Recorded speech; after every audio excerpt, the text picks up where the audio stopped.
A lot of us watch enthusiasts dream of that one watch. Some settle, move on to other, more reasonable hobbies. Some of us don't. As a viewer of this video, you're probably in the latter camp. We've learned that the perfect watch doesn't exist.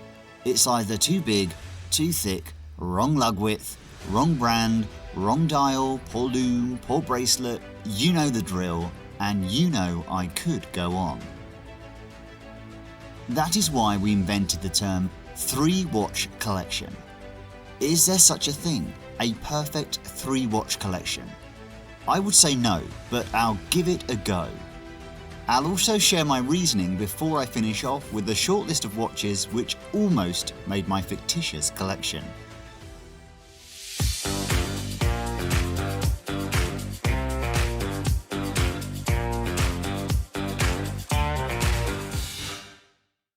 The first thing you need to do is establish what a 3-watch collection is for you. As watch taste is, and should be, subjective. Remember that. Is your perfect 3-watch collection a trio of chronographs by different brands?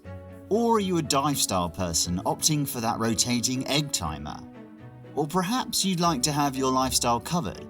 One formal, one daily, and one beta. Collect in the way that suits you. Let me know what your dream watch is and why. Or perhaps you already have a trio set. Let me know while you like and subscribe. Thank you so much if you do. Personally, I like to cover the following. 1. Daily driver. I've learned that my clothing varies too much to stay faithful with the one. 2. Brand and heritage. 3. Watch functionalities. One that can withstand more than 200 meters of water. I love date windows. GMT would be nice. 4. Adventure watch. A watch to wear when I go hiking, hunting and snowboarding. 5. Vacation watch. A watch that can stand the sand as well as the bar without the risk of me being robbed while taking a leak in an alley. 6. A formal watch. A piece that goes with the suit or any other prim attire. Common feature, reasonable size for my wrists. Having 6 points to cover and only 3 watches to choose from, some watches obviously need to cover more than 1 point. I also applied a touch of common sense to the list, having both price, obtainability and style in mind. 1.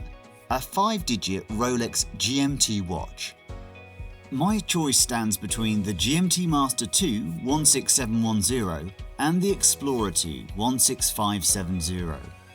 Both covering a lot of my criterias and are in theory watches that are close to be labelled the perfect one watch in my book. 5-digit GMT watches from Rolex are also my favourite watches, alongside the next one on the list.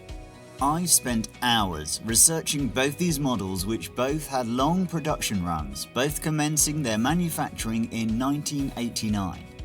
The GMT Master 16710 got replaced in 2007, while the Explorer 2 16570 lasted all the way to 2011. Keeping the same reference for all those years, they still underwent modifications, 3 different lume alterations, 2 different movements, hollow end links and solid end links, lug holes, jubilee and oyster bracelets. There's a sea of small details to look for when, or if, you choose to go for one. Bob's Watches have a lot of good information on these watches showcased in clear fashion. Personally, I struggle to choose between the two. Both models have the best watch case ever made and have a rich history as well as looking 10 out of 10. Let's say I go for the Explorer 2 16570 as it's the most under-radar choice. By the way, I've had friends get robbed for wearing that Pepsi bezel, even if it wasn't a Rolex, so dear bear, be aware. Fact: these watches are quite obtainable as they had such a long production run. 2.